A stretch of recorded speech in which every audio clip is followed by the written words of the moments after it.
안녕하세요.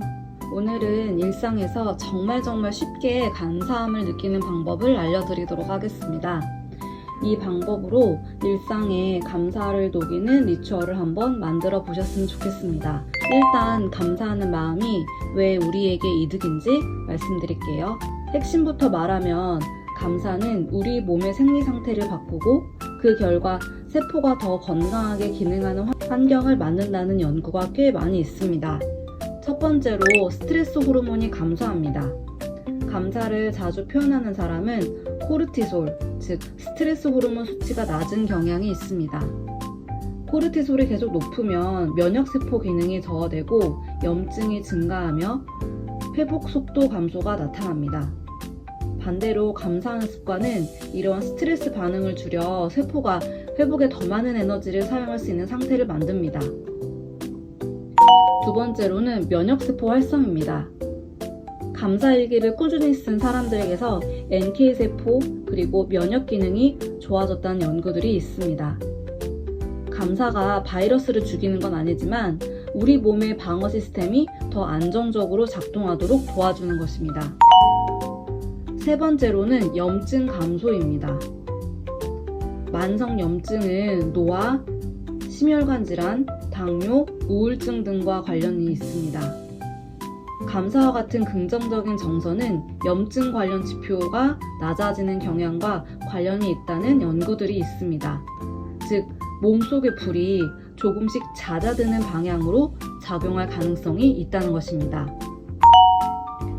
네 번째로는 수면의 개선입니다. 감사일기를 쓰는 사람은 잠드는 시간이 짧아지고 수면의 질이 좋아지며 아침 피로가 줄어드는 경향이 있습니다. 잠은 바로 세포 회복 시간입니다. 우리 몸은 깊은 잠을 자는 동안 DNA 손상 복구, 단백질 합성, 세포 재생을 활발하게 합니다. 다섯 번째로 유전자 발현입니다. 이 부분이 굉장히 흥미로운데요. 최근에는 후성 유전학 연구를 통해 우리의 생활 습관과 감정이 유전자를 바꾸는 게 아니라 어떤 유전자가 켜지고 꺼지는지, 즉 유전자가 발현되는지에 영향을 줄 수 있다는 사실이 알려지고 있습니다. 감사 하나만으로 유전자가 바뀐다고 말할 수는 없지만 명상, 감사, 스트레스 감소 같은 생활 습관이 염증 관련 유전자 발현에 영향을 줄 가능성을 보여주는 연구들이 계속해서 나오고 있습니다. 여섯 번째로 텔로미어입니다. 가장 유명한 연구 주제 중 하나인데요. 텔로미어는 염색체 끝에 있는 보호막인데 짧아질수록 노화가 진행됩니다. 스트레스는 텔로미어를 더 빨리 줄어들게 만드는 것으로 알려져 있습니다. 반대로 명상, 긍정, 감사, 스트레스 관리 등은 텔로미어 유지와 관련이 있을 가능성이 연구되고 있습니다. 다만 아직은 직접적인 인과관계보다는 연관성을 보여주는 단계입니다. 감사하는 마음은 뇌의 보상회로를 자극해 스트레스 호르몬인 코르티솔을 줄이고 행복 물질인 도파민과 세로토닌 분비를 촉진하여 면역력과 정신 건강을 강화합니다. 이러한 생리적 이점 외에도 감사함은 우리의 일상을 실질적으로 변화시킵니다. 첫 번째로 회복 탄력성 강화입니다. 힘든 상황이나 위기에 직면했을 때 감사함은 부정적인 기억에 영향을 줄이고 긍정적인 방향으로 상황을 재구성하도록 돕습니다. 두 번째로 대인관계 개선입니다. 타인에게 감사를 느끼고 표현하는 것은 깊은 유대감을 형성하여 주변 사람들과 더 건강하고 원활한 관계를 맺을 수 있게 합니다. 세 번째로는 성취와 성공의 원동력입니다. 감사하는 습관은 목표에 대한 동기부여를 높여주며 성공했을 때 자만하지 않고 성과를 겸허하게 돌아볼 수 있도록 해줍니다. 우리는 감사가 세포 하나를 직접 바꾼다고 말할 순 없지만 감사하는 순간 우리의 호흡이 달라지고 스트레스 호르몬이 줄어들고 잠이 깊어지고 면역체계가 안정됩니다. 결국 세포는 우리의 생각을 직접 듣는 게 아니라 우리 몸이 만들어내는 환경 속에서 살아갑니다. 그리고 감사는 그 환경을 조금 더 건강한 방향으로 바꾸는 작은 리추얼일지도 모릅니다. 감사는 기분의 문제가 아니라 몸의 환경을 바꾸는 리추얼입니다. 그래서 우리는 삶에서 감사함을 느끼는 순간을 늘려야 합니다. 여러분, 언제 감사함을 느끼시나요? 오늘 점심을 먹을 때 식당에서 서비스를 주실 때, 기다리는 버스나 지하철이 딱딱 맞을 때, 누군가가 용돈을 줄 때, 또는 갑자기 추첨에 당첨이 되고 누군가가 선물을 해주고 누군가가 칭찬을 해주고 그럴 때 뭐라고 할까요? 네, 감사합니다 라고 하죠. 그런데요, 항상 이런 이벤트가 생기는 건 아니죠. 이렇게 꼭 특별한 일이 있어야 감사함을 느끼면 삶에 감사함을 느낄 순간이 그렇게 많이는 없겠죠. 이런 방식으로는 하루를 감사함으로 채울 수가 없습니다. 삶의 알파가 들어올 때 감사하는 건 이류다. 지금 주어져 있는 것, 당연한 것에 감사하는 게 인류다. 그런데 현자들은 항상 지금을 살으라고 하고 주어진 것에 감사하라고 하잖아요. 예를 들어서 감사 얘기를 쓸 때 걸어 다닐 수 있는 내 두 발에 감사해라. 잘 볼 수 있는 내 눈에 감사해라. 그런 말을 하잖아요. 솔직히 그런 말을 들을 때 어때요? 그게 뭐 감사한 거야. 원래 나한테 있던 거고 새롭지도 않고 당연한 건데. 좋은 일이 생겨야 뭐 감사하다고 하지. 그런데 여러분, 시선을 조금만 바꾸어 볼게요. 미국의 대표적인 사상가인 윌리엄 제임스는 삶에서 가장 깊은 지혜는 이미 가진 것에 놀라워할 수 있는 능력이다 라고 말한 바 있습니다. 감사하는 마음은 더 많이 더 좋은 것을 소유한 데 따른 것이 아니라 이미 존재하고 내가 가지고 있는 걸 다시 경험하는 능력에 영향을 받는 거죠. 사람은 겪어봐야지 안 겪어보면 느끼지를 못하죠. 또 잃어봐야 소중함을 느낀다고 하잖아요. 저는 이 명언을 지난 일요일에 정말 뼈저리게 느꼈습니다. 아침에 일어나서 평소처럼 핸드폰을 보는데 뭔가 평소와는 다른 위화감이 느껴지는 거예요. 잘 보니까 와이파이 신호가 안 보이는 거예요. 네, 와이파이가 잡히지 않는 겁니다. 정말 갑자기, 그것도 주말에요.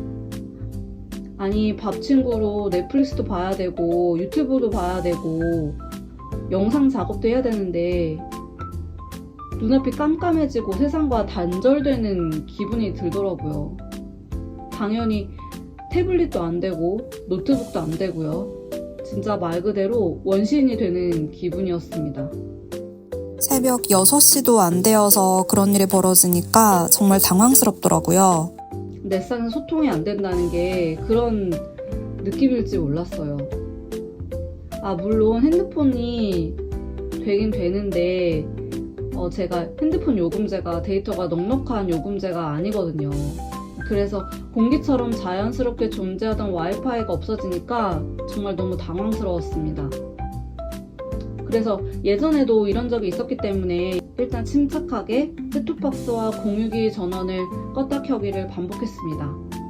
공유기를 살펴보니 불이 잘 들어오고 있더라고요. 그런데 아무리 해도 안 되길래 KT에 전화를 걸었습니다. 당연히 될 리가 없다고 생각하긴 했어요.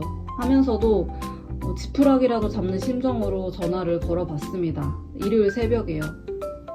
그런데 정말 우리나라 대한민국 만세입니다. 고장 신고는 전화를 받으시더라고요. 새벽에도 24시간 일하시는 분들이 있으니까, 예를 들면 소방, 안전, 병원, 은행 서버 관리 등등 그런데 문제가 생기면 급박하게 해결을 해야 되니까 일하시는 분들이 있을 수도 있다라고 생각은 했지만 이렇게 개인 전화도 받아주시니까 정말 너무너무 감사했습니다. 그런데 어쨌든 그분들께서 이렇게 검사를 해보시더니 셋톱박스는 정상이라고 하시는 거예요. 그리고 5분 있다가 잇따라서 셋톱박스랑 공유기 전원을 켜보라고 하시는데 너무 신기하게도 그때 해보니까 공유기 전원이 안 들어오더라고요. 그래서 저는 이제 공유기가 고장이 났다고 잠정 결론을 내리고 바로 쿠팡 검색을 했어요. 그랬더니 진짜 감사하게도 당일 배송해주는 물건이 있는 거예요. 그래서 그날 일정이 있었기 때문에 그거 하고 나서 집에 오면 물건이 도착해 있을 것 같았습니다. 게다가 구매 1위더라고요. 물건도 엄청 저렴했고요. 그래서 그렇게 주문을 넣어놓고 밥을 먹었습니다. 제가 집에 TV가 없거든요. 진짜 오랜만에 밥 친구 없이 밥을 먹으니까 좀 허전하긴 하더라고요. 숨쉬듯 그렇게 공기처럼 존재하던 와이파이가 없으니까 정말 세상이 다르게 느껴졌어요. 그러고 나서 일정에 가기 위해 버스를 탔는데 와이파이가 되니까 세상이랑 연결되는 기분이 드는 거예요. 그때 진짜 너무너무 감사한 게 느껴졌습니다. 근데 이게 진짜 평소에는 못 느껴본 기분이거든요. 너무 당연한 거였으니까요. 그러면서 그 영화 킹스맨에서 데이터 그 무제한 유심칩을 나눠준다면서 사람들을 꼬드기는 그런 장치가 막 생각이 나면서 왜 그러는지 이해도 되고 그러더라고요. 어쨌든 일정을 마치고 나서 집으로 돌아오니까 공유기가 도착해 있었고 설치는 생각보다 간단하게 끝났습니다. 역시 공유기 문제가 맞았는지 인터넷이 아주 잘 되더라고요. 그 상황이 정말 너무너무 감사하고 행복했습니다. 그런데 생각해보세요. 보통 때는 너무너무 당연한 거라 감사한 마음이 1도 안 들었거든요. 그런데 일요일 아침에 와이파이가 끊어지고 나니까 당연하게 누리던 것들이 사라지니 정말 말도 안 되는 상황이 벌어지더라고요. 제가 이미 가지고 있던 것들이 진짜 정말 놀라운 거였죠. 있을 땐 몰랐지만요. 스토아파의 현자인 에픽테토스는 우리는 사물 그 자체가 아니라 사물을 바라보는 방식에 고통받는다라고 했습니다. 달리 말하면 우리는 사물 그 자체가 아니라 사물을 바라보는 방식에 행복해질 수가 있는 거죠. 그래서 이 감사함이라는 게, 감사함을 느낀다는 게 현실을 바꾸지 않아도 이 경험의 질을 바꾸는 인식의 훈련임을 알 수가 있습니다. 그래서 제가 제안드리는 정말 쉬운 감사하는 생활 속 리추얼은요, 진짜 내가 당연하게 가지고 있던 걸 잃어버렸던 경험이 있으실 거예요. 그거를 떠올려 보는 거죠. 그래서 힘이 들 때나 아니면 내가 가진 게 너무 부족하다고 느껴질 때, 아니면 밤에 자기 전에 그런 경험을 떠올리는 리추얼을 한번 해보시기 바랍니다. 예를 들면 중환자실 간호사 인터뷰 사례 중에서 회복 환자들이 공통적으로 말한 변화는 숨쉬는 게 이렇게 고마운 일인지 몰랐다 라고 합니다. 우리가 평소에는 모르다가 감기에 걸려서 코가 막혀서 냄새도 못 맡고 또 그러면 음식이 맛이 없거든요. 그리고 목도 너무 아프고요. 그럴 때 평범했던 나의 건강에 새삼 감사를 느끼게 되는 거죠. 감사는 사건 이후에 발생하는 감정이 아니라 존재의 기본값을 재인식할 때 생기는 반응이라는 겁니다. 저는 얼마 전 새벽에 잠깐 눈을 떴다가 다시 잤는데 그 1시간 동안 자세가 잘못되었던 건지 갑자기 목에 담이 왔습니다. 너무 아파서 누워있다 몸을 일으킬 때 손으로 머리를 받쳐야만 간신히 일어날 수 있었어요. 상의를 입을 때도 머리를 빼내는데 목에 그렇게 힘이 많이 들어가는 건지 평소에는 몰랐지만 이렇게 아파 보니까 그 순간 정말 아파서 소리가 나올 정도였습니다. 정말 당연한 건 없다. 아픈 느낌이 안 드는 이 상황 자체가 감사이고 축복이다 라는 것이 절절하게 느껴지더라고요. 이렇게 우리의 현실을 바라보면 정말 감사한 것 투성이입니다.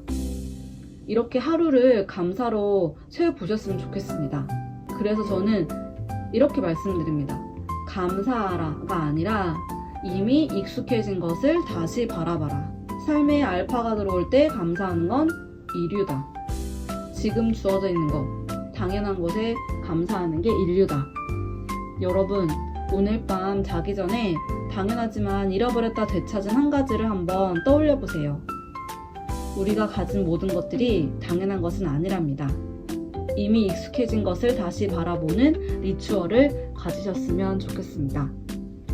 감사합니다.